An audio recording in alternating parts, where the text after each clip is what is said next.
list of participants. That would probably be the easiest. Then. Okay, so I'll go through from a list of participants. We have a, sorry if I pronounce your name wrong, Zanaya Kelly, Catherine Rydell, Catherine Schwalweiler, sorry, Christina McVie, Dustin Fitzpatrick, Grace Evans, scroll, Hannah Oden, Jeanette Duren, Kim Franklin, Lee Comrie, Marie Light, Mark Novak, Mead Meyer, Melanie Alvarez, Nancy Neske, Natalie Shep, Paul Casertano, sorry, Paul Bloomer, and Wally Wilson. And we will remind you that we'll have the in-kind form available. Just make sure that you confirmed your estimated time if you did plan for the meeting. So, or you prepared a presentation for the meeting. So we collect that, PAG collects the data on the time dedicated to the meetings and activities to apply for use as matching funds for grants and federal dollars. So it's important that we track that time. And we'll move on to the approval of the June 4th EPAC meeting summary. So if you are on the committee, we'll likely approve the minutes unless there's any other comments. Does anyone have comments or questions on the meeting summary? Move to approve. Okay. Do we have a second? Second. Okay. And if you wanted, we could do approval by consensus. If you want to just unmute your mics, I think we could just, all those in favor of approving by consensus, unless we have any other comments or questions. Say aye. Aye. Aye. Aye. Okay, so we'll do approval by consensus of the meeting summary from the June 4th, 2021 EPAC meeting.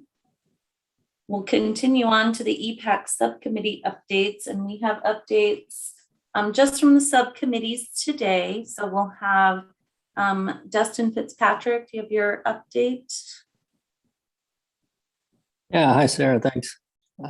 It's Dustin Fitzpatrick, PAG's Air Quality Planning Coordinator. So I'll give you an update for the Air Quality Subcommittee. The 2021 ozone season officially ended yesterday without any exceedances recorded in Pima County. So the EPA National Ambient Air Quality Standards 0.070 parts per million, which is the annual fourth highest daily maximum 8-hour concentration averaged over 3 years. The design value for 2018 to 2020, we are at 0.069 ppm, so just below the standard. So this means that the 2019 to 2021 design value for Pima County will be expected to be even lower than that. PAG recently ran the EPA Motor Vehicle Emissions Simulator Model, or MOVES, to calculate the emissions reductions for the travel reduction program and PDQ's voluntary no drive days clean air program annual reports. These are both transportation control measures which offset PM10 emissions and enable PAG to demonstrate transportation conformity in our transportation improvement program and regional mobility and accessibility plans. So we use MOVES version 2014B for these recent calculations, and we'll be transitioning to the updated MOVES 3 version to calculate non-road and on-road vehicle emissions for EPA's 2020 National Emissions Inventory for the region, which is due next year. So that's it for the AQS updates. Thank you, Dustin. And then Mead Meyer, do you want to provide your water subcommittee? Thank you. Good morning, EPAC members, interested parties. So I have the watershed planning updates, watershed planning subcommittee. And And as background, a lot of the presentations we bring to you are based on our action plan in the area-wide water quality management plan, which we call our 208 plan. And so some of the top issues in there, one of the top issues in there was the emerging contaminant of PFAS. So this year we brought to you just last month 2 presentations on PFAS to kind of build on what EPAC has been hearing. One was on the new discharge from the TARP Tucson Airport Remediation Project that is proposed to do a discharge into the Santa Cruz River and reclaim system. So we're grateful for Tucson Water for coordinating with us and presenting that. We also heard from Pima County Regional Wastewater Reclamation about effluent and biosolids studies about PFAS to monitor the levels there and help inform management practices. And then we also heard an update from CAP on the shortage declaration on the Colorado River and how that impacts local users, including agriculture and prices for subdivisions in the GRD system. So those were our presentations this year. We have only been doing presentations about once a year for the last few years, but we're always open to more suggestions. We'll continue to update our 208 plan by asking you for those water quality updates and bringing it to the committee to coordinate through our members. We also meet jointly with EPAC, so you'll see a lot of watershed committee members here today. Just send me a message if you have some presentations you'd like to share. Thank you. Thank you, Mead. And Melanie Alvarez. Good morning. So just a few quick updates for our Stormwater Management Working Group. So we haven't met yet this year, but some of our members have shown some interest in pooling funds to purchase more of our Scoop the Poop stickers and more of our clean water maps. So if anybody is interested, please contact us and we'll continue those discussions and hopefully discuss it more with the full working group coming up.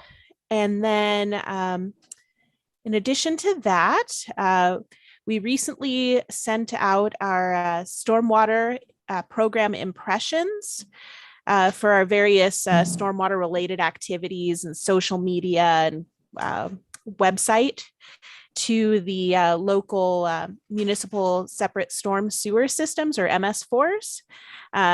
And the MS4s are welcome to use those numbers in their annual reporting for their MS4 permits. So just in case any of you are on this call and haven't seen those yet, if you'd like me to resend them, just let me know. And that's it. Great, thank you, Melanie. So I would like to mention too that EPAC is accepting nominations for the chair and vice chair for 2022. I've been the chair for 2 years and I was acting chair and vice chair before. So I will be on my way out from chair. So PAG or EPAC is accepting nominations for those positions for next year. So if you think of someone or you would like to be considered, please let Lee know, and then we can move from there. So the next item on the agenda is our EPAC top environmental issues list for 2022. And this will be presented by Lee Comery. She's the PAG Sustainability Coordinator. Lee. Good morning. Let's see, interface here.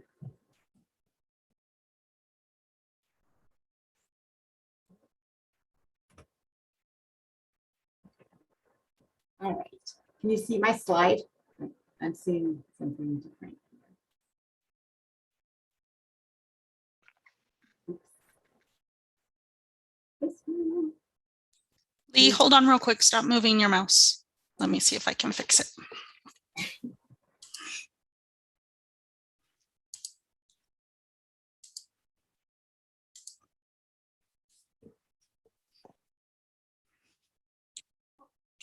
Okay, go ahead and try it now.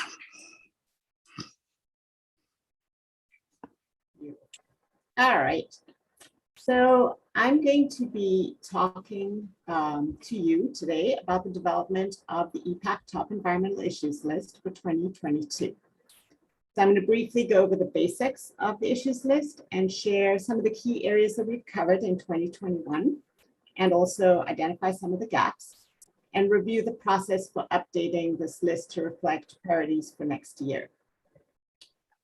So the top environmental issues list is created annually by this committee, and it identifies issues of note for next year, and it's used as a basis to engage on key topics that are relevant to PAG and its jurisdictions and EPAC and its subcommittee members. We can facilitate discussion, we can raise awareness of issues, and we can have opportunities to collaborate and stay relevant too on any current or future regulations. So over the last couple of years, we've actually had the same main categories: healthy environment, smart region collaboration, and regional resiliency, although the text has changed some. So I'm going to go through each one. So under healthy environment, today we're going to be hearing from the county about their results of their clean air and stormwater program survey. As you heard from Dustin, we had a good ozone year, but we are still in non-attainment for particulate matter, and we continue to have some exceedances of the reiter monitor. So we expect that a future presentation on that might be appropriate. With respect to water, the 2021 issues list, as you heard from Mead, was expanded to include tracking of emerging contaminants of concern to water quality. And so we did have presentations from Tucson Water and the town of Marana on water contaminant treatment and removal, focusing on PFAS, and also from the county on local strategies. And then Watershed Planning Subcommittee had its own presentations too. The approved PAG 208 plan that was reviewed by Watershed Planning Subcommittee and this committee, that was finally approved by the EPA this summer, was also shared with the committee along with updates on waters of the United States. With respect to solid waste reduction, that is a gap. We anticipate that we could get an update maybe at the December meeting or at a future meeting on the city's efforts to become a zero waste city by 2050. And they also have their Los Reales sustainability campus. So that's a possibility. With respect to protection and enhancement, today we're going to be hearing about Bufflegrass and invasive species. And while we were also able to receive an update on wildfires and the impact on flood risk at the end of 2020, we are hoping to have an update on that perhaps at the December meeting. The Sonoran Institute has offered to present at our December meeting on an update to their trash assessments on the Santa Cruz River. Smart region collaboration. We have integrated planning and vibrant economy, and actually we haven't had much coverage of EPACs to date on this. Although work is ongoing with the development of regional resources for integrated planning efforts, including land cover, heat severity, and tree canopy data. And with the forthcoming update to the region's long-range transportation plan with the RMAP, there will hopefully be opportunities for EPAC discussion on this and related matters such as environmental benefits of active modes, smart mobility initiatives, and green infrastructure. Under regional resiliency, under water, we did receive an update on the drought status in Arizona from the Department of Water Resources, as well as the status of the Colorado River and Lake Mead and the odds of a Colorado River shortage declaration from CAP. And today we're going to hear about the Lower Santa Cruz River Basin Study, which is in its final year and is evaluating projected water supply and demand imbalances. And this committee, together with Watershed Planning Subcommittee, have also been key stakeholders in their outreach. With respect to climate variability, EPAC reviewed and approved the greenhouse gas emissions inventory update. And information was also provided on climate-related activities in the region, including the Pima County's Sustainability Action Plan for county operations and the city's climate emergency and action plan efforts. And that would probably be good for an update as the city chooses their consultants for their action plan soon. So in terms of the review process, I'll be taking any feedback now and over the next 2 weeks, and we'll gather those initial comments and ideas from members. And then we will prepare a preliminary draft of the issues list for next year. And we will distribute that to EPAC, Watershed Planning Subcommittee and Air Quality Subcommittee by early November. And we will then have a couple weeks to edit that draft with your feedback. And we anticipate action to approve this list at the December meeting. And we will then forward it on to PAG's executive director. And typically that list will then be shared as an information item with PAG's management committee and regional council. So with that, I will take any comments, any ideas, or any questions. Thank you. So Lee, I've been, Pima County DEQ's been working a little bit with ADEQ on the Rito non-attainment area SIP to try and get it redesignated. It has had a clean data finding. So I don't know if we'd want to include something like that. And then the regional haze SIP has also been worked on, and they're talking about some possible roadway limitations or changes. So they did have a SIP call for that, I believe, which is the state implementation plan, for those of you who don't know. But I do know we have a straw man rule that we are working on with ADEQ right now for that Rito non-attainment area. Okay. Anyone else?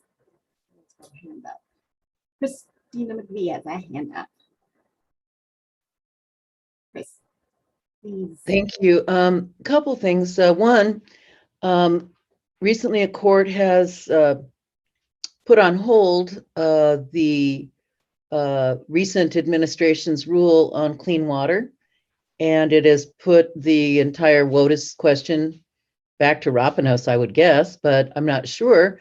So I'd really like to know more about how that might impact us, in particular because of the state's efforts for their surface water rule, which they are continuing to implement. And then secondly, I believe the World Health Organization has just changed their criteria regarding air pollution and have found that it is much more serious at lower amounts than they had previously anticipated. And so they're revising their guidance regarding clean air and particulate matter, et cetera. So I'd like to know how that might or might not affect us locally. And that's just a couple suggestions. And then lastly, Mead, regarding the whole Lower Santa Cruz Basin study, BOR has come out now with even more dire projections than they did about 4 months ago. So I'm wondering how that might inform our activities going forward. So just some food for thought. Thank you. Thank you.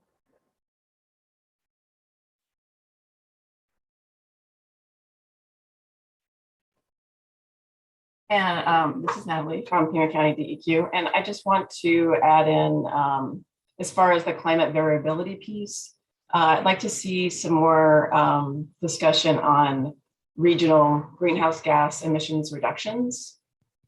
So not just discussing what is currently happening, but also discussing what we should do to reduce our greenhouse gas emissions.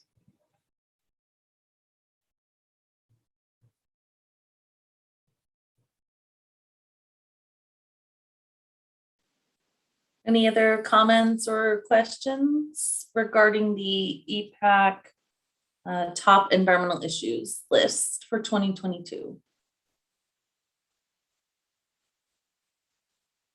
So hearing none, we'll move along. If you do come up with comments or questions, you can email Lee Comrie with PAG, and I'm sure she'll take those into account and take a look at those. So the next item on our agenda down here is the Lower Santa Cruz River Basin Study Update. And that will be provided by Wally Wilson.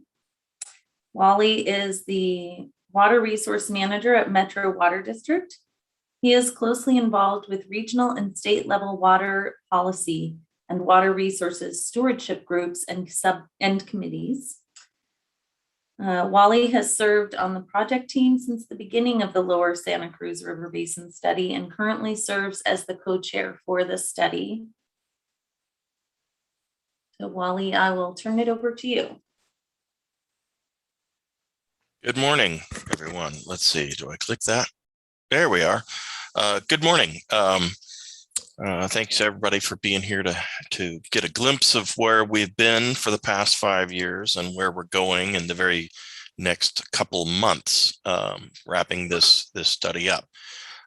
Just to start off with, we're looking at climate versus growth, but really the underlying goal of the study was to evaluate areas in our basin that are subject to supply and demand imbalances, and to represent that geographically. So we'll go into the many components that went into that, but that's the goal of the study. So what I'm going to be talking about today is the step one, which was the input and the scenarios and the assumptions that went into those and some of the groundwater flow model results. But the step 2, step 3, and step 4 are all substantially complete and are the final drafts of the voluminous technical memoranda that are coming out of each of these components are under review by the project team. So probably later this fall, there will be a stakeholder meeting in a more public forum where all of these results will be laid out as the final draft of the report is ready and goes into the Bureau's internal policy review program. So we're making steady headway. We're right at the end of the tunnel, but what we have available today is what I'm going to talk about that's open for public comment. So we are looking for supply and demand imbalances, and we wanted to use a scenario planning approach. So scenario planning, you start out with driving forces that affect supplies and demands, growth, the geographic distribution of growth, the rate of growth of population, climate variability, trends in agriculture. All of these are driving forces that impact both supply and demand. So step 2 is we develop these scenarios based on what are called critical uncertainties. And we'll get into the scenarios here in the next slide. And once you develop those scenarios, then you go into the various levels of modeling that were done to produce projections. I need to move my little thing out of the way. There we go. Projections of multiple futures. And one of those, we want to encompass what are all the possible futures. And every single one of the scenarios definitely has a probability of being real, but we're representing the spectrum based on our driving forces. Oops. There we go. So through that process, we developed 6 different scenarios. And if you look at the graphic on the right-hand side, is at the very top, we have demand growth. And that was one of our critical uncertainties. So we have a slow, compact growth pattern, which is mostly infill, and the rate of growth is fairly moderate. We have a medium official growth rate, and that's coming out of the state of Arizona's projections for population growth. And then we have a rapid and outward growth of population. And significantly with rapid and outward, that has implications to increased groundwater pumping that has to be replenished by the Central Arizona Groundwater Replenishment District. On the other axis is climate. And, we have our current climate that we looked at and held it constant as a baseline comparison of what the impacts of climate change are. We have a best case that I'll talk about a little more, and a worst case climate. And worse is the word, not worst, because there are certainly CO2 emission traces that have been modeled that are worse than what we looked at here. So we have these 6 different scenarios, and as you can see with the arrow in the middle of the graphic, going from scenario B to scenario F is best to worst. And for a lot of what we're going to be looking at and presenting, we're going to be focusing on those best and worst and not cross comparing too many of the other scenarios. So key supply and demand drivers. Climate is a big factor. Some of the most high-powered scientific tools and expertise was put into developing the climate aspects for this study, not done in any other basin study to this degree at all. So in the upper left there, you can see the 2 models of climate change that we looked at. And that's a graph of CO2 emissions. So we have one, our best case is that mankind gets control over its CO2 emissions and actually into the future is able to reduce those CO2 emissions. That's a best case. The worst case is that we continue at a relative CO2 emission increase that we're seeing today. A worst case is if emissions accelerate into the future above and beyond the rate at which we are now putting emissions in the atmosphere. So we looked at one that was a worst case and a best case. That got translated down into the graph down in the bottom of the graph there, and that is CAP shortage in thousands of acre feet that would affect this aquifer management area, the Tucson region. And as you can see through time, there are varying frequencies and varying magnitudes of shortage that these 2 climate model and the 3, basically the base case, which is no climate change, you can still see there's quite a bit of variability and shortage, as well as you put in the best case and the worst case. So the climate change helped us develop this shortage projections for what renewable supply availability would be going out into from 2020 to 2060. So to develop the demand side, the staff at the Central Arizona Project, the top minds in looking at demands and supplies and how that growth is affecting those demands throughout the CAP service area, put together the CAPSAM model, which is the system analysis model. And this model uses over, it projects demands and supplies for over 135 different entities, AKA water providers, in the modeled area, which is all 3 service areas. It has 16 water supply types. It's not a hydrological model. It is a what if kind of predicting model. If you adjust different aspects of growth and area of growth, it will predict different traces of demands that would be needed for those conditions. And so it basically looks to model the rate and spatial growth, pattern of growth. It evaluates the effects of the climate change, because this is built into what are the sources of supply to meet those demands that the CAPSAM model predicts. And it projects changes in the agricultural water use as well. So the results of the CAPSAM you can see on the left is sort of the total volumes predicted over in 2060 for each of the different 6 scenarios. Obviously, scenario F has the highest and scenario B has the lowest demands. That's our best versus our worst case. And if you look to the bottom right there, you can see how those supplies are distributed for each of the scenarios. And to note, you can see that from scenario B to scenario F, the volume of groundwater that is not groundwater that's offset with CAP supplies, it grows in those scenarios, the worst case scenario. Here's an example of a given provider in the Tucson AMA area of what the CAPSAM model produced in terms of demand. So annually, it predicted what the demands would be to meet the population.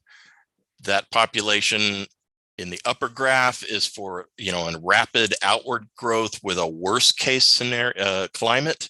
So things are hotter, there's less precipitation, the demands would be higher. And then you can see the distribution of what different types of water would be used to meet that supply.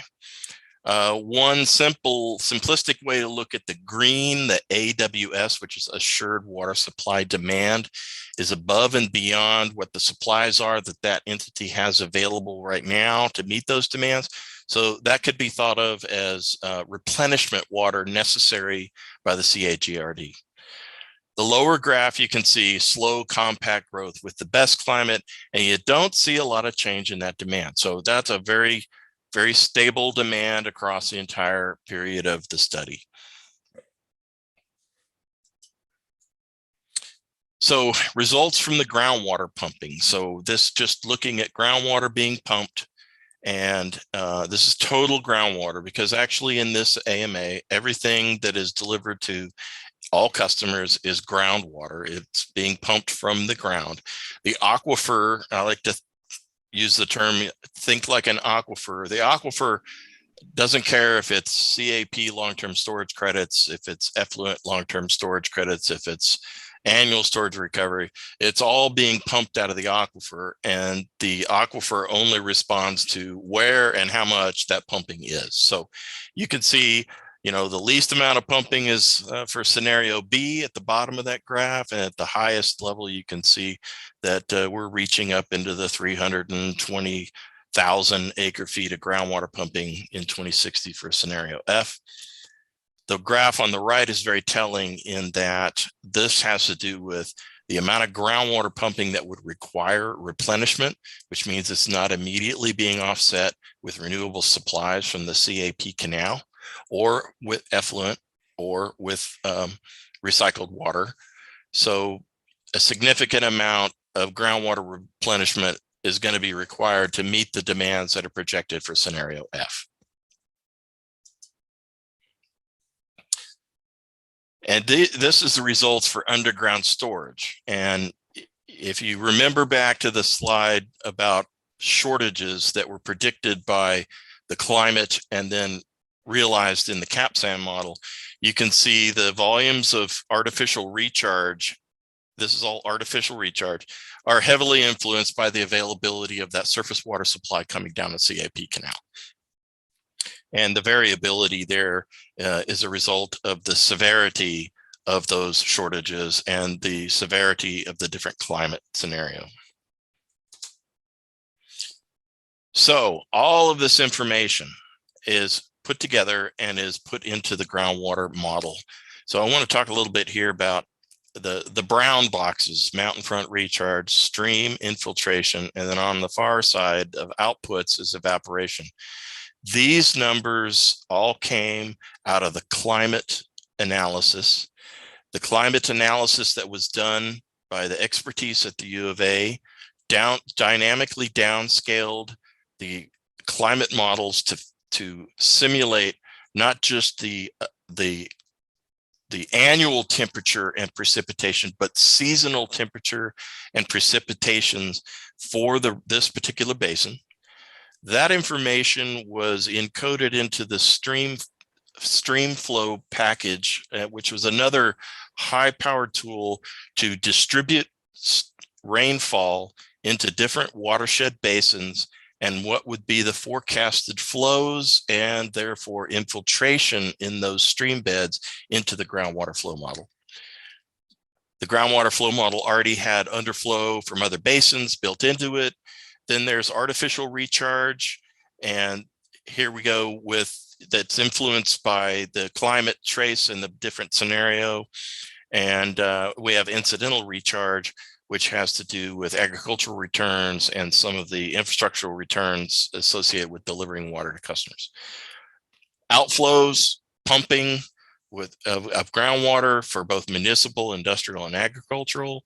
Evapotranspiration and by riparian areas. As you can imagine, as it gets hotter, that evapotranspiration will increase. Those are all outputs that were built into the groundwater flow model.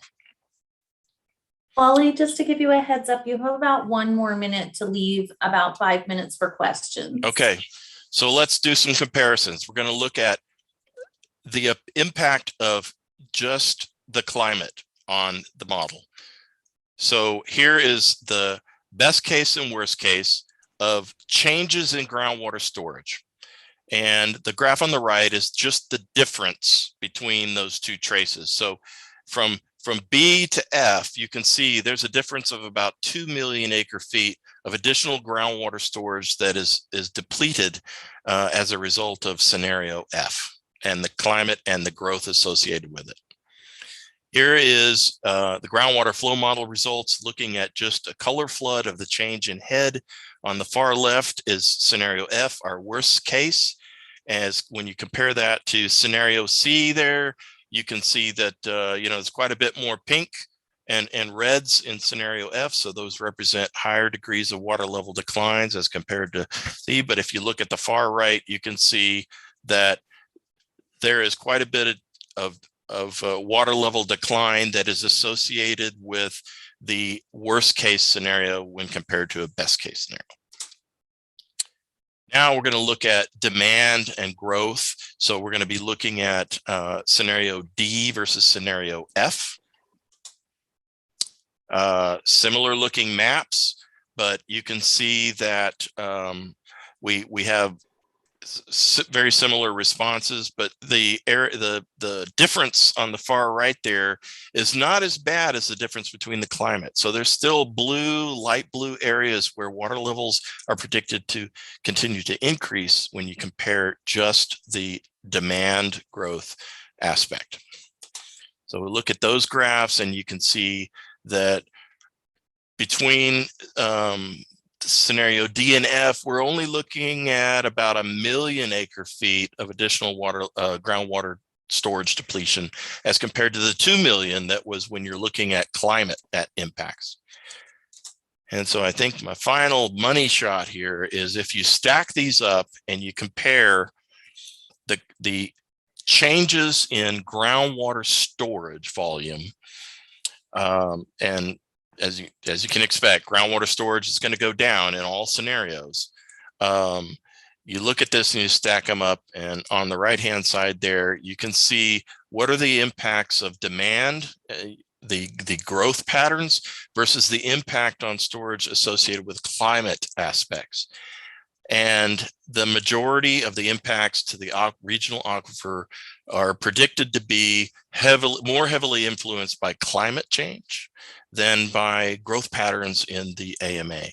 So the way I look at this is demand is something that we have some local decision, policy, and behavior impacts to, whereas climate is a global aspect that we need to change globally activities and try and push our future towards those low CO2 emissions on a global scale that will have the most impact on our aquifer going out into the future, as predicted by these 6 scenarios. And with that, I'll be happy to answer questions.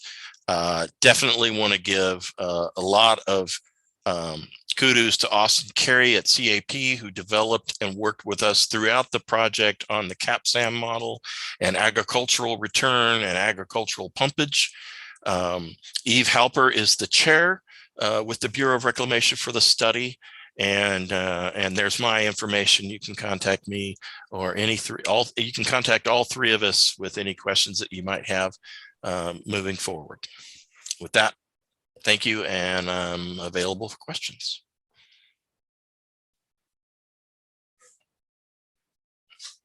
If you have questions, you can go ahead and unmute yourself. We'll only have about 2 minutes or so. And if you have other questions, you may want to email Wally or the other members directly.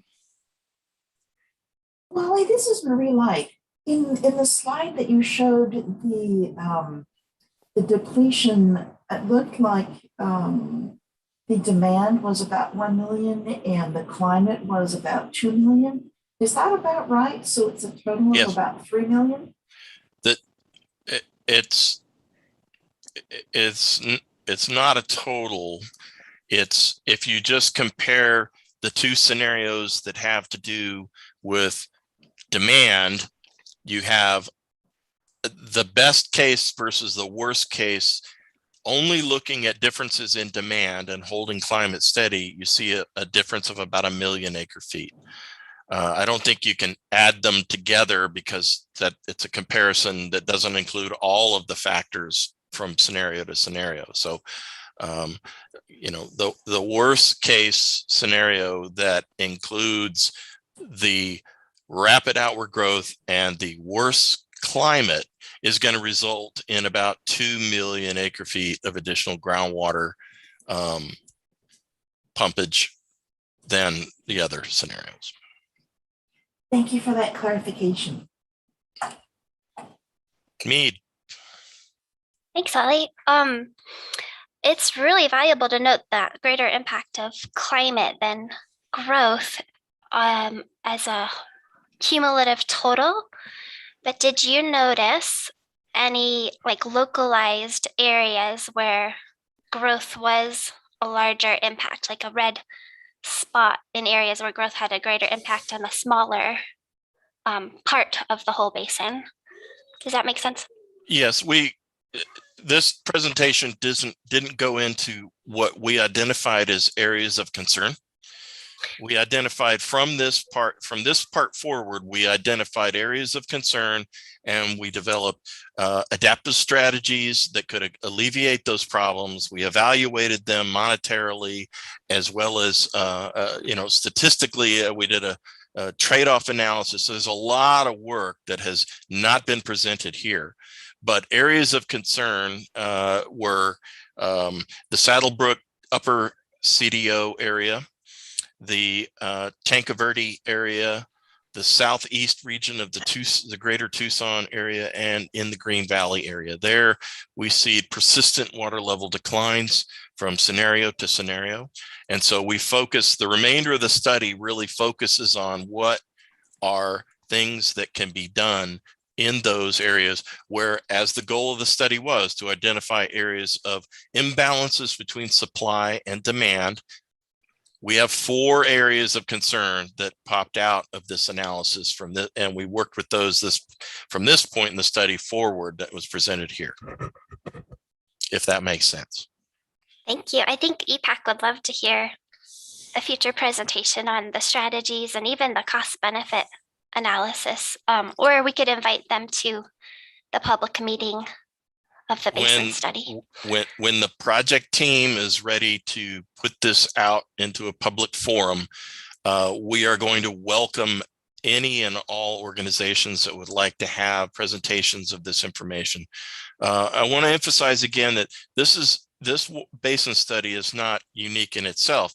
It is very unique amongst other basin studies in the high-powered scientific tools that have been put to develop these groundwater flow maps, these climate projections, and we've had the top minds both in the country as well as in the world with regard to climate that have built us to the point where we have evaluated these areas of imbalance and we are working through the technical memoranda.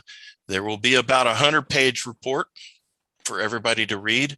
And there will be about 5 or 6 extremely detailed technical memoranda that go into the deep dive on each of these topics that built the final tools that we use to evaluate imbalances in this region.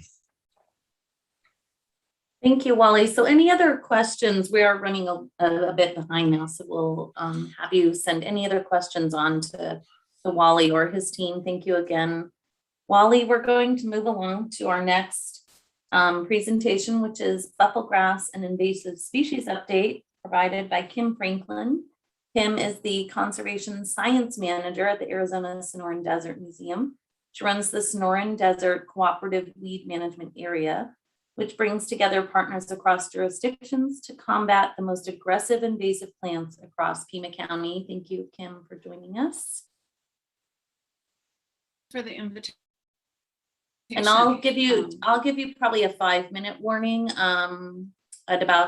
I'll give you 10 minutes in and then a 5-minute warning and then time for questions after that, because I think we gave you 15 minutes for your presentation.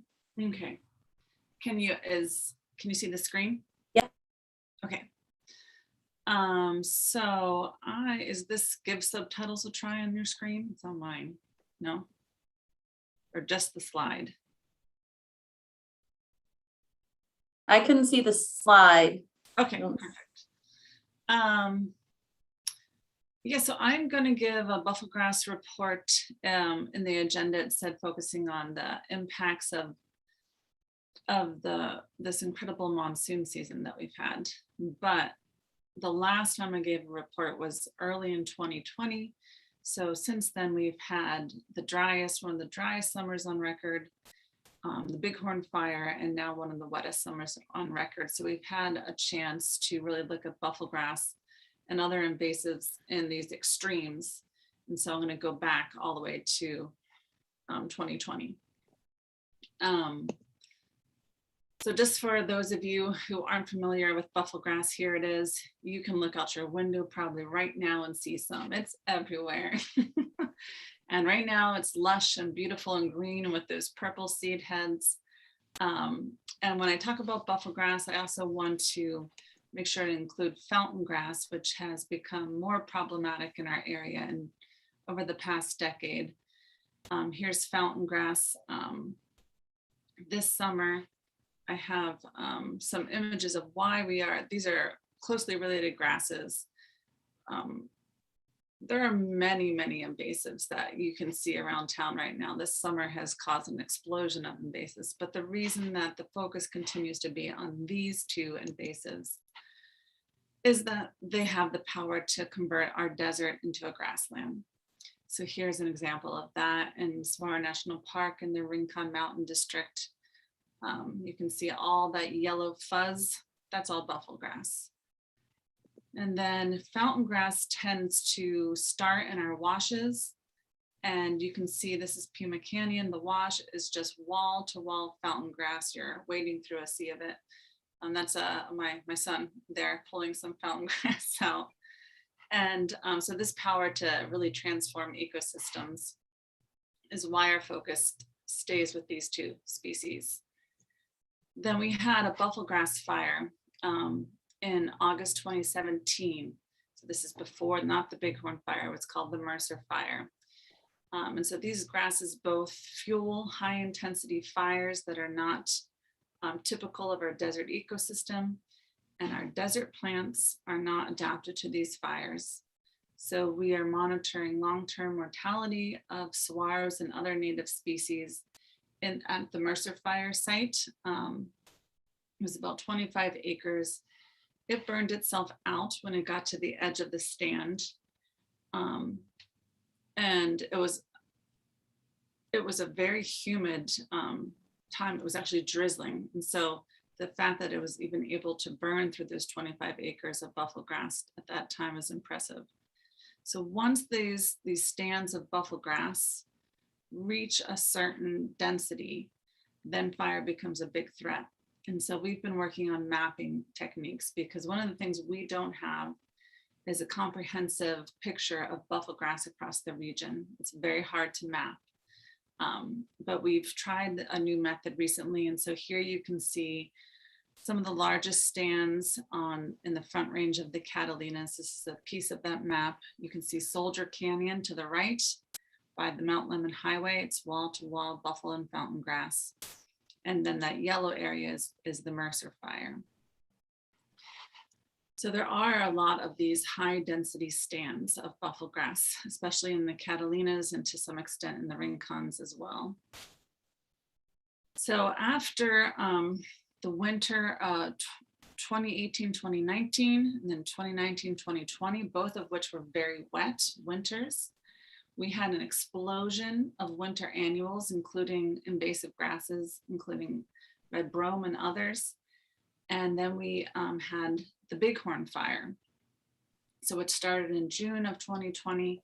It started by a lightning strike. It was above the elevation at which you will find Bufflegrass. So Bufflegrass was not involved in the ignition of this fire.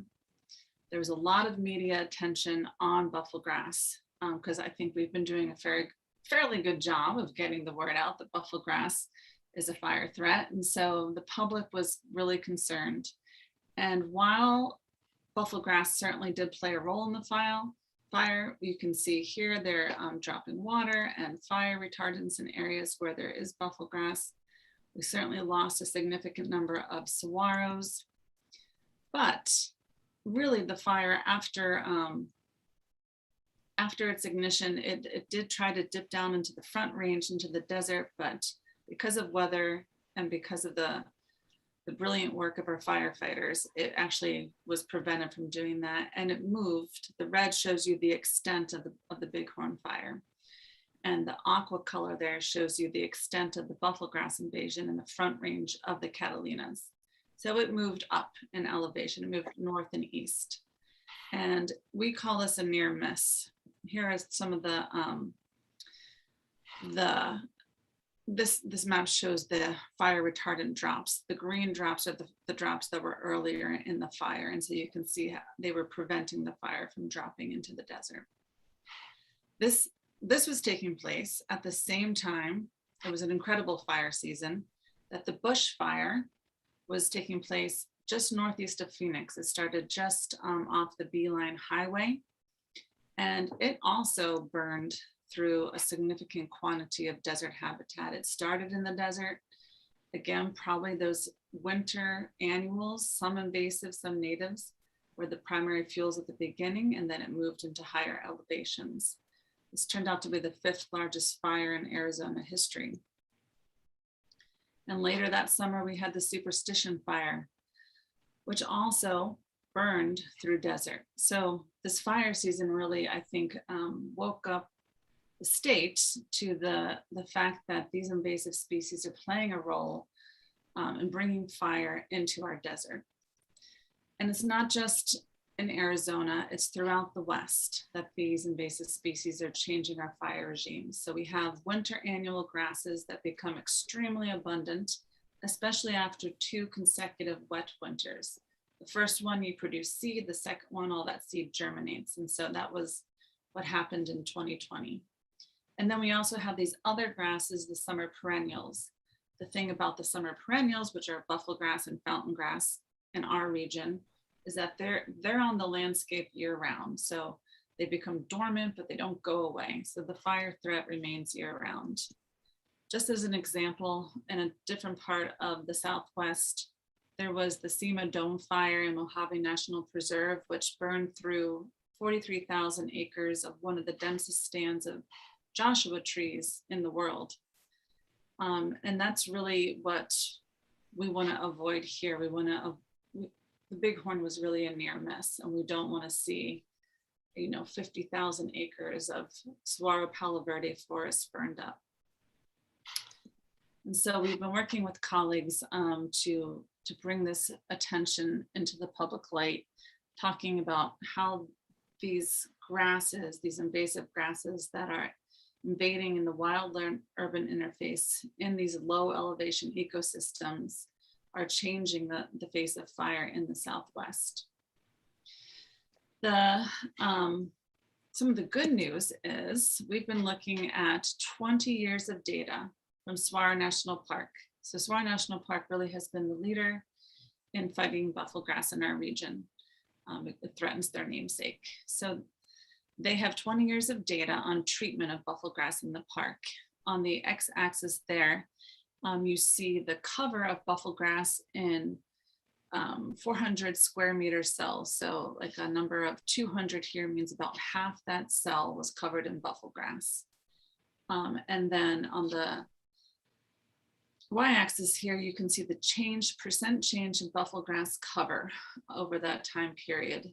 And just the simple takeaway from this incredibly complex data set from Saguaro National Park is that if we focus our attention on Bufflegrass, if we treat it, we can reduce the cover substantially. But where we haven't treated it, so the percent change in Bufflegrass, it went down by 200% in these high cover cells. But where we didn't notice Bufflegrass and we didn't do anything, the percent cover grew immensely.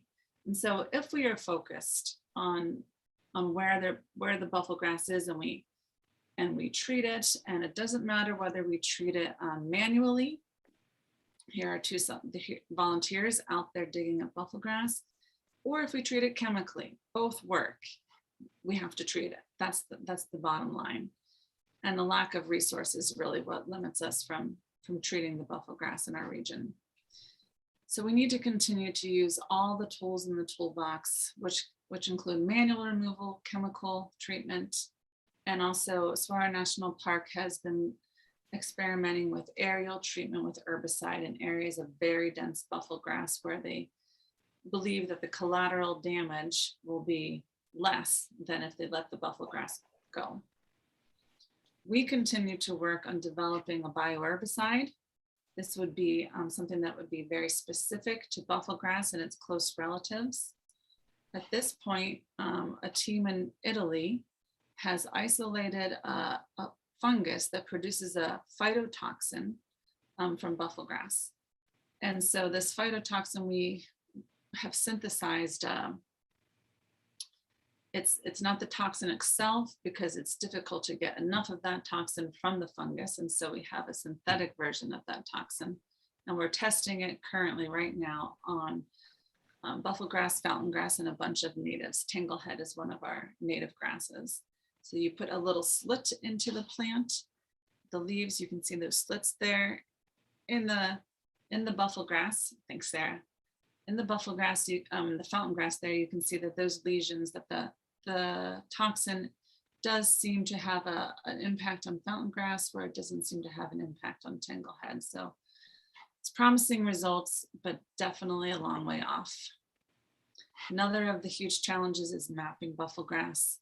And we've tried a million different ways, but with a new method, which relies on some people with a lot of expertise with Bufflegrass and with remote sensing and with the Santa Catalinas, we were able to map Bufflegrass to produce those maps you saw earlier, simply by using imagery that's available from Google Earth and our own eyes and understanding of the Catalinas. It produces this texture. Once it reaches a certain density, you can outline those polygons and you can produce a map of Bufflegrass.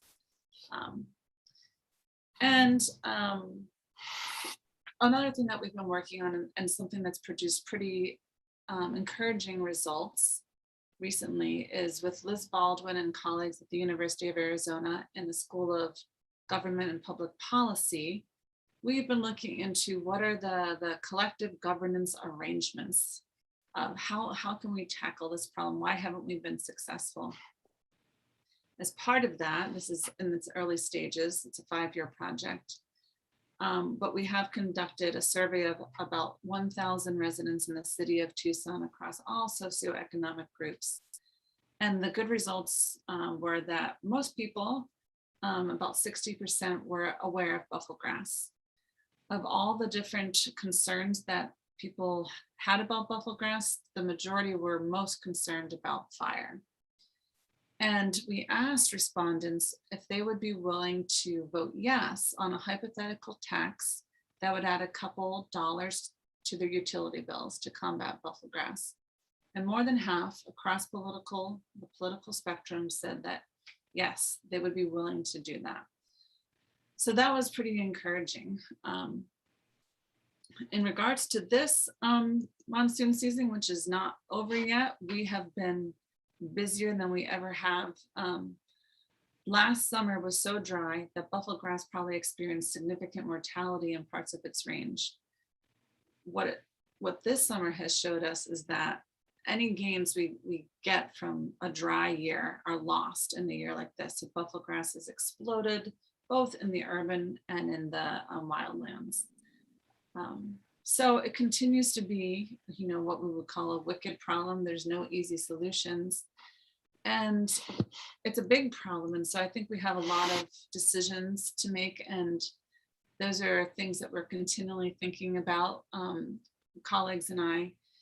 Do we save the deserts, or do we resign ourselves going through this period of transition? I mean, we take the long term. Bufflegrass is just a period within the history of the Sonoran Desert, right? Eventually, it won't be the dominant plant here anymore. If we're going to save spots, which spots do we save? How do we fund this effort? Who's responsible for this effort? There's just a million decisions in the face of great uncertainty, as we heard in the presentation before by Wally, a lot of uncertainty. I just wanted to end by saying that we are focused this winter on this species, which has the potential to become just about as problematic as Bufflegrass, and it has in Maricopa County. So this is the Ben Avery shooting range. That's yellow stuff is all this, what used to be called globe chamomile. We are calling it stink gnat, another common name, because it is very stinky. It's a native to Africa. It fuels fires. It produces a very acrid smoke, and it's a winter annual plant. So it's going to be popping up this winter if we get rains. And if you do see it at this point, the best contact is the Arizona Native Plant Society to report it. So please keep your eyes out for this one. Closer to November, December is when we would expect it to start emerging.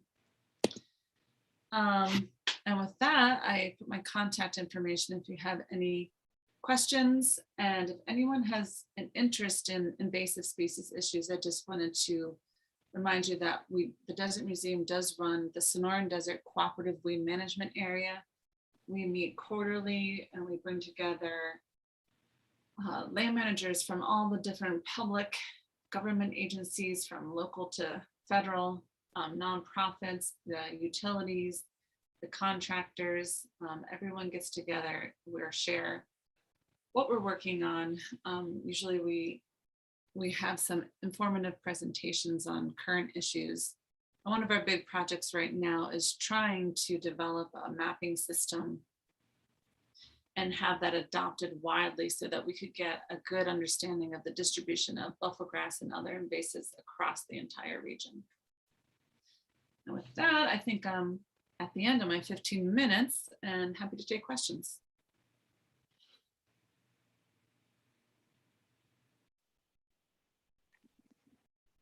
Any questions?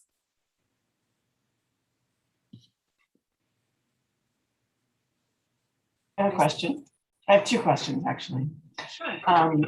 One is about fountain grass. I know fountain grass is an ornamental that has been, people put in their yards. So is that still being sold in nurseries, and are people still being encouraged to plant it in their yards for decorative purposes?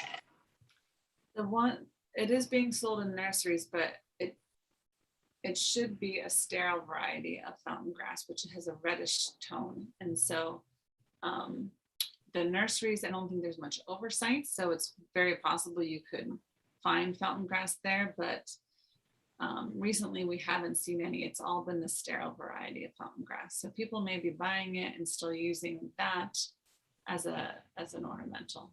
We would encourage people to use natives just generally and stay away from fountain grass overall. Okay.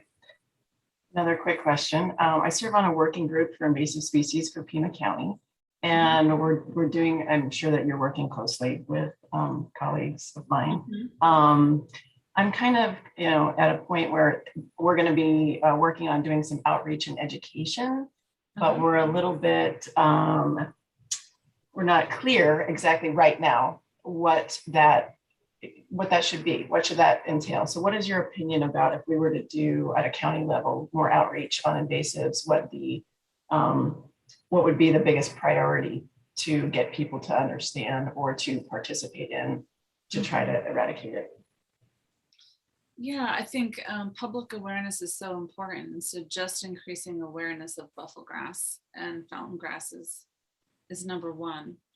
And I think we've done a fairly good job in certain parts of the city. For instance, the Catalina foothills, they are up in arms because they're seeing Bufflegrass all on the forest adjacent to their community.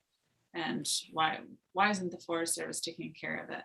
But there's certain parts of the community that I think I've struggled with how to bring awareness of this issue.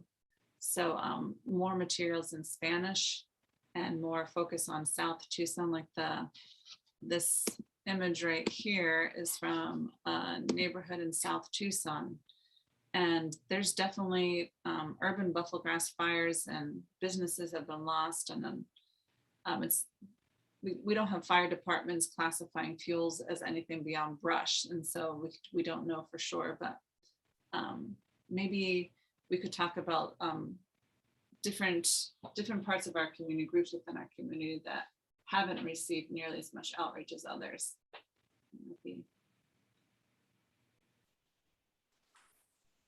So we are at almost 21 minutes on my clock. It's right at 20 minutes. Thank you so much, Kim, for your presentation. And I'll likely be contacting you for my daughter. She didn't get to do Bufflegrass school last year because of COVID, but we appreciate all the work you guys do. And we're looking forward to hopefully having her help with one this year.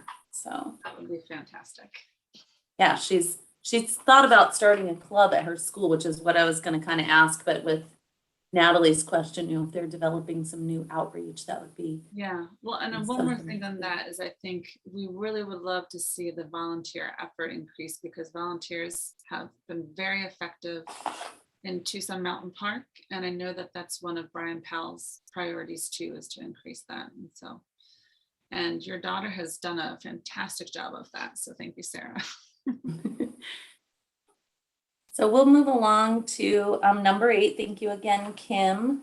Our next presentation is a joint presentation and it will be presented. It's the Pima County Clean Air and Clean Water Program Survey Highlights. And we'll have 2 presenters. Natalie Shep is the Senior Program Manager for Outreach and Education at the Pima County Department of Environmental Quality. Her job duties include administering the Pima County Clean Air Program to encourage people to drive less and to reduce air pollution and greenhouse gas emissions. And the second presenter will be Marie Light, and she manages Pima County's Stormwater Management Program.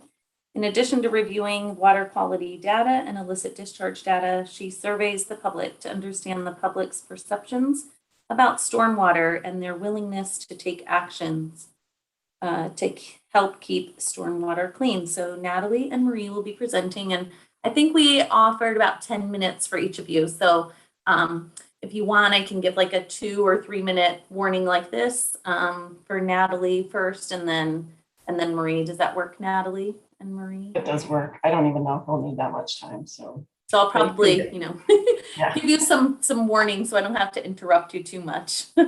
Okay, thank you. Yeah, so I'm going to be talking today about an annual survey that's conducted to determine the effectiveness, to basically evaluate the effectiveness of the Pima County Clean Air Program. And then Marie, a little bit later, will talk about the survey and how it relates to the water outreach efforts that we have conducted. My mouse is not moving. It's not able to move the slide. Try moving your mouse. You don't see it. Yeah, isn't that working? You can move it for me. Okay. Yep. I'll advance the slides.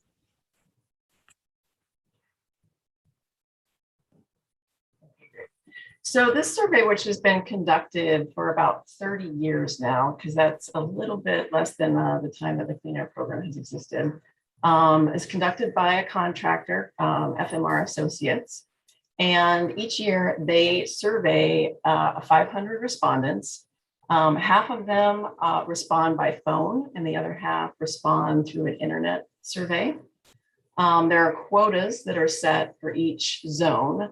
So they ensure that they continue to survey people until they meet those quotas to ensure that the respondents are a representative sample of the population of Pima County. So you can see there that it's a little more than half women responding, and it's a really nice spread of the different age groups that were responding.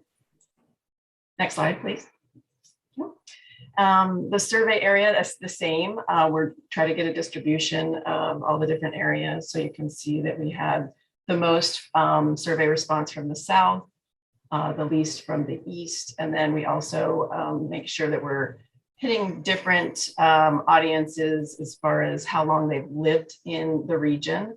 And you can see with the pie chart at the bottom there that about 63% of the respondents have lived in this region for over 11 years, and kind of goes down as far as length of time of residence from there.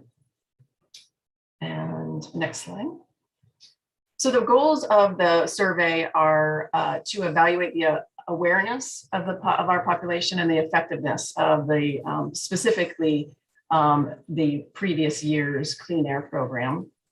We also ask questions to determine commute travel behavior and current and potential use of alternate modes of travel. And then it's also used to estimate daily commuter miles saved through alternate modes. On the clean water side, the questions focus on tracking issues related to stormwater perceptions, as well as tracking household hazardous waste disposal perceptions. Next slide. And can we flip to the next one? So we're gonna do a little, there's a lot of questions that are asked. I put together a series of charts to kind of summarize what I felt like were the most important points to emphasize from the survey. So you can see here that the green bars represent just the overall awareness of the clean air program.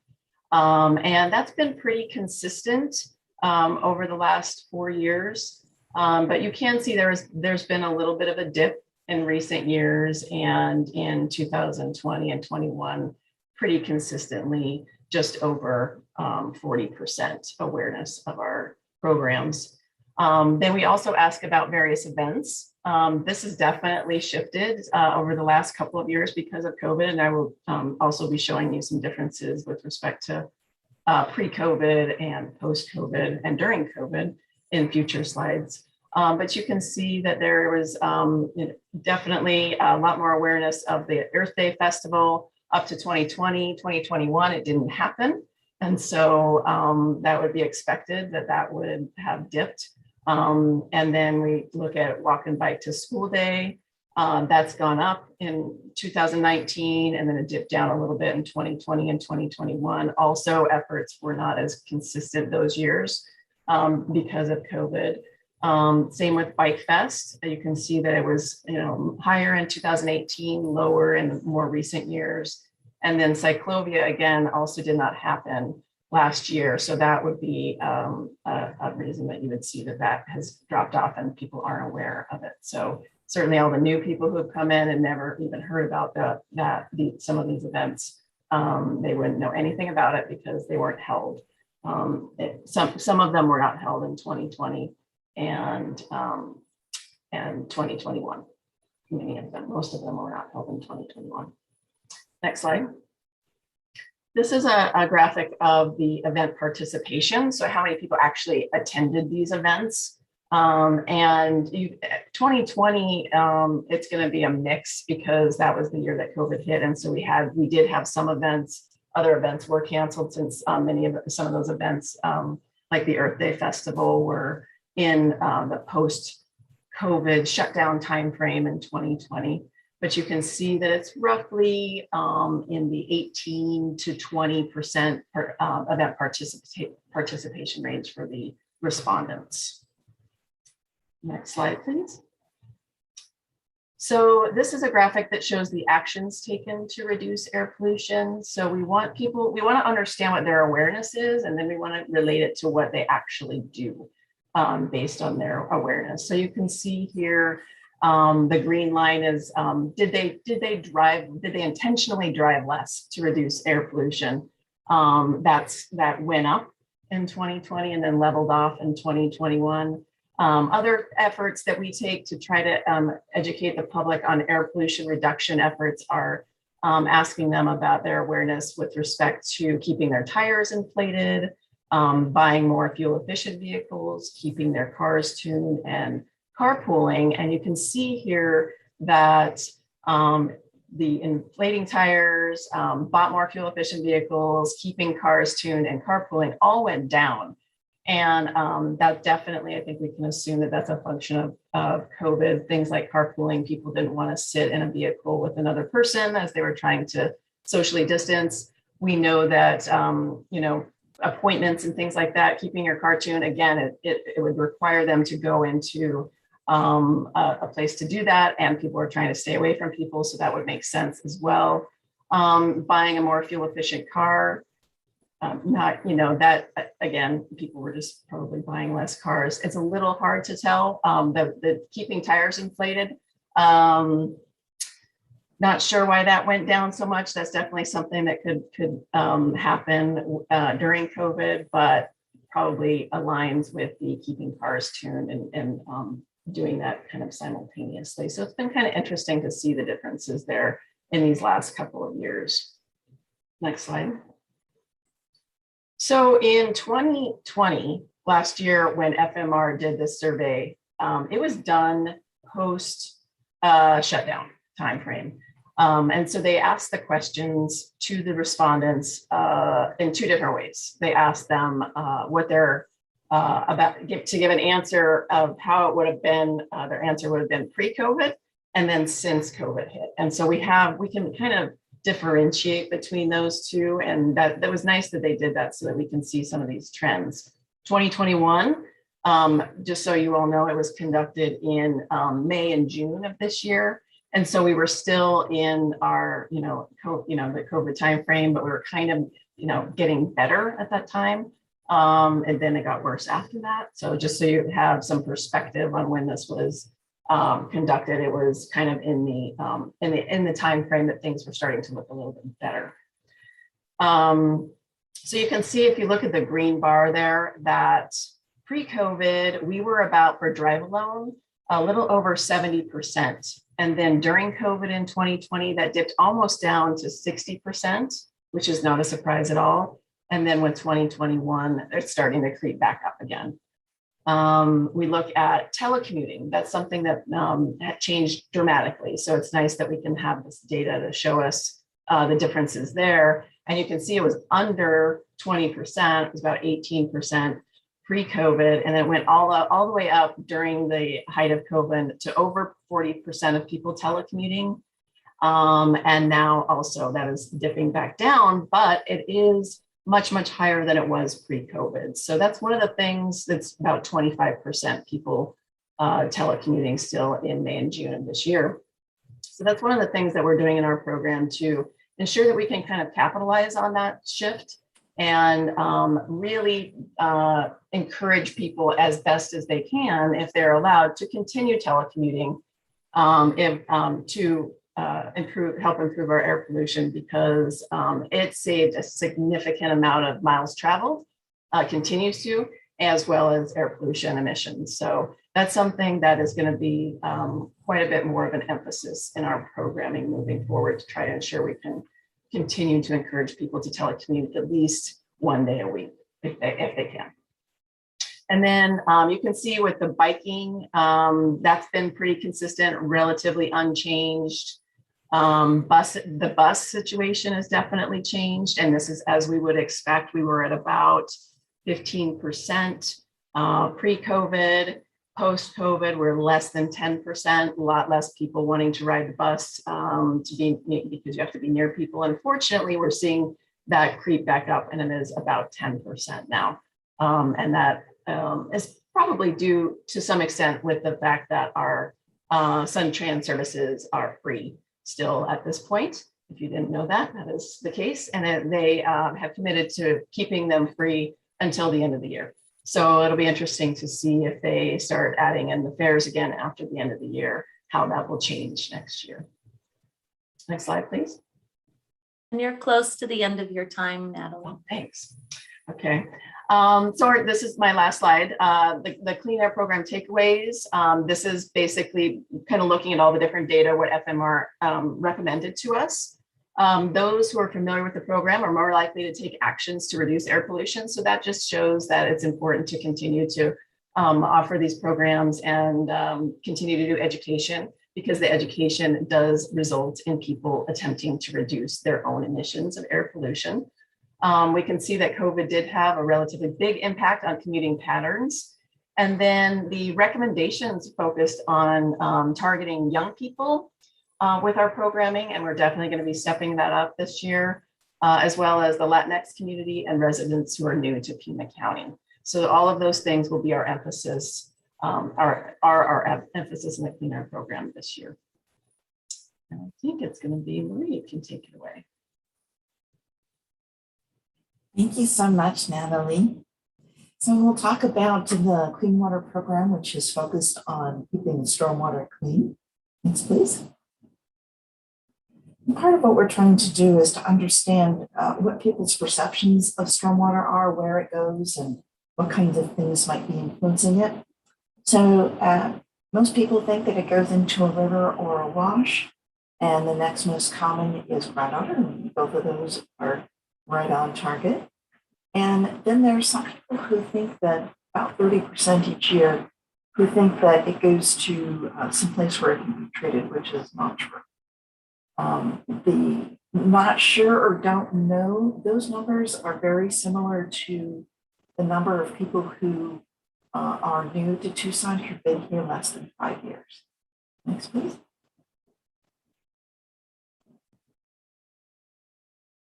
We really want to understand how much of a problem do people think this is.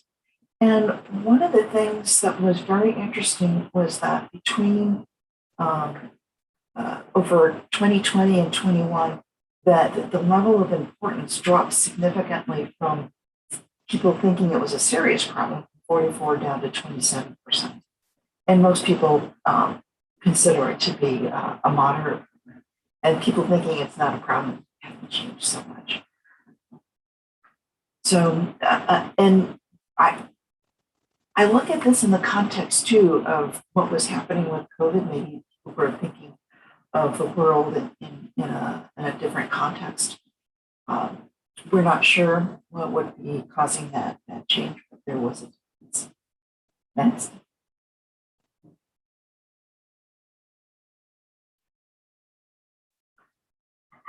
And there are a number of things that people can do to keep their storm water clean. And the key activity that people can do is to use a doggy bag and clean up after their pets. And we're really, really happy to see that that's a very high percentage of people who are doing that, because E. coli is the single most frequently detected contaminant in stormwater. We see occasionally some other heavy metals, which have to do more with keeping our brake pads in good order and using brake pads that don't have metals. The rest of these activities that have to do with what people would do with disposing of their hazardous materials, and fortunately people are safely disposing of them and reporting spills. And there seems to be a better trend for replacing toxic compounds with non-toxic compounds. And the last two items are activities that people can take to keep stormwater that's flowing down the street in better water quality. And what's interesting to me about this chart is that gathering stormwater to use for watering plants is the same thing as installing green infrastructure. So I'm noticing that people are thinking that in terms of being very likely, they're going to gather stormwater to water plants, but they're not so much for installing green infrastructure. So it's important for us to be using the right language to interface with people who are with the public. Professionals are probably using green infrastructure more frequently, and the average person is going to be looking at for irrigation.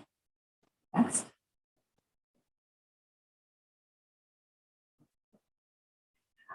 Pima County Department of Environmental Quality has a very sophisticated program for receiving complaints from the public online and through telephones.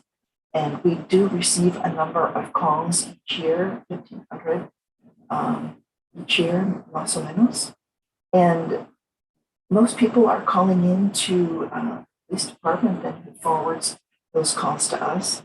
And there are a number of other organizations that people are contacting. And we like that there's a variety of organizations that are being contacted. And we're a little bit concerned that people would not report a problem, and that not sure, don't know matches up with people who haven't been here for a long time, and which speaks to the importance of having a regular outreach program that keeps people informed. Next.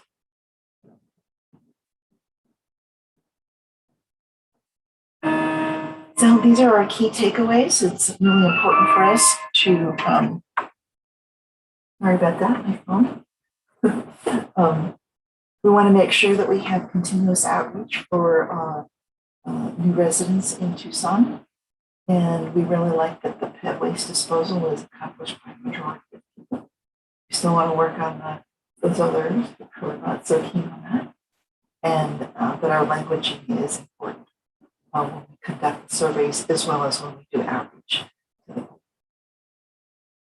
And voila, we have finished at 11 o'clock. Thank you, Natalie and Marie. So we have a few minutes for questions for both Natalie and Marie. If you wanted to unmute yourself and go ahead and ask a question, or if you have a comment on their presentation.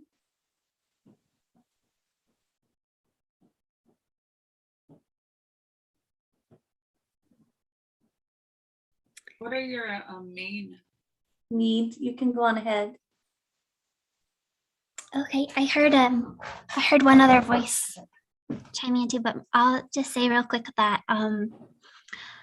we really appreciate that you continuously conduct these surveys. They help us guide our own PAG regional template for outreach. And I hope that you hear from many others how useful it is, because I do hear in the community others who utilize your survey results to know what different support for different programs, such as stormwater harvesting, would be. Thank you, Mee. Thanks.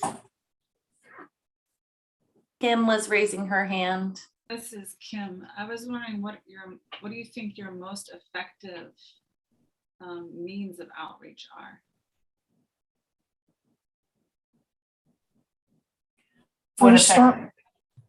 I didn't hear the question completely. So for the means of outreach, is that what you said? The most effective means of outreach? Do you think that there's some ways of conducting outreach that are more effective than others, or? Okay, go ahead, Mee or Marie. For the stormwater program, the most effective is when people call in and ask for presentations. We go out and give them the information they're asking for. So we have a lot of data that we like to present to those people, and specific actions that people can take and resources. We do have a website also that provides information for people. And I would say it's used about medium.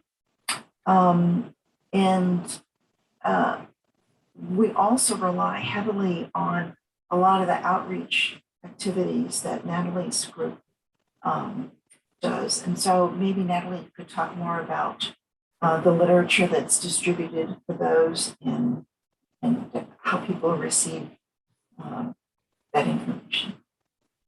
Yeah, I think one of the things that stood out to me is that, that actual events, so having face-to-face contact with people, and being able to answer their questions and explain things in detail to them through events or through presentations is more effective. So this year, I'll tell you, just with the Clean Air program, we had a consistent amount of funding in our grant that we get from Arizona Department of Environmental Quality to do the Clean Air program. And so because we weren't able to do events and the normal presentations and those activities, we shifted those funds toward commercials, printed materials, and we spent the money more on that this year. And I think that it demonstrated that it doesn't have as, effective, it's not as effective to do it that way. And it also is oftentimes more expensive to do it that way. So I think between getting out into the community, making sure that people know who we are with that human face-to-face contact is really important. And social media can be a really powerful tool as well. We do have a social media page that's specific to Pima County DEQ. We don't have a great following, but we are able to partner with other entities that can share our posts. So Pima County collectively can then share information, and that gets to a much wider audience. And so encouraging people to share, simple messages that way is, I think, a pretty effective tool. But ultimately, I think being able to actually explain to people these, what the issues are and how they can help with solving some of these problems, and knowing who to contact when they have questions or they have concerns or complaints is important. And so I think that we already are getting back into the community and doing events, because I feel like that is really important. And I also will say that we're going to be emphasizing working with the young people. And that is something that we've done kind of at an elementary level in the Clean Air program, but not so much with teenagers and young adults. And those are the people who are developing their driving habits, right then. So we're going to be focusing a lot more on that. And then hopefully the idea will be to then kind of instill some cultural changes, some shifts in mindset on a broader scale, because it is much easier to encourage and convince younger people to do these things than for people who have already developed their habits. So that's the way we'll take one last question from Dustin Fitzpatrick, and then we'll wrap it up. We are at 11:08 now, so we want to finish up with Dustin's question, and then we'll move on. Thanks, Ari. I just want to thank Maria and Natalie for presenting the findings on the surveys and reiterating the importance on that Clean Air program survey. There's a lot of information in there, but one of the items that we rely upon is the question asking about the voluntary no drive days program, and specifically quantifying how many people are voluntarily not driving at least that 1 day per week. We use the reductions in vehicle miles traveled regionally with that question to be able to quantify a metric to offset emissions from future transportation projects and demonstrating our regional transportation conformity for air quality. So thanks for the continued efforts on that. No problem. So thank you, Natalie and Marie, for your presentation, and thank you everyone for coming. Our next meeting, I want to say, is December. Sorry, I thought I had it written down. I think it's December 2nd. It's December 3rd. Thank you, Lee. So if you all, thank you so much again for coming, and we'll go ahead and adjourn the meeting and hopefully see you in December. If you have any suggested presentations, maybe send those on to Lee so we could do some research and see if we could get some new or other presentations. Thank you again, and see you in a couple months. Yeah. Thank you. Bye. Okay, thank you. Thanks. Goodbye. Thank you. Bye.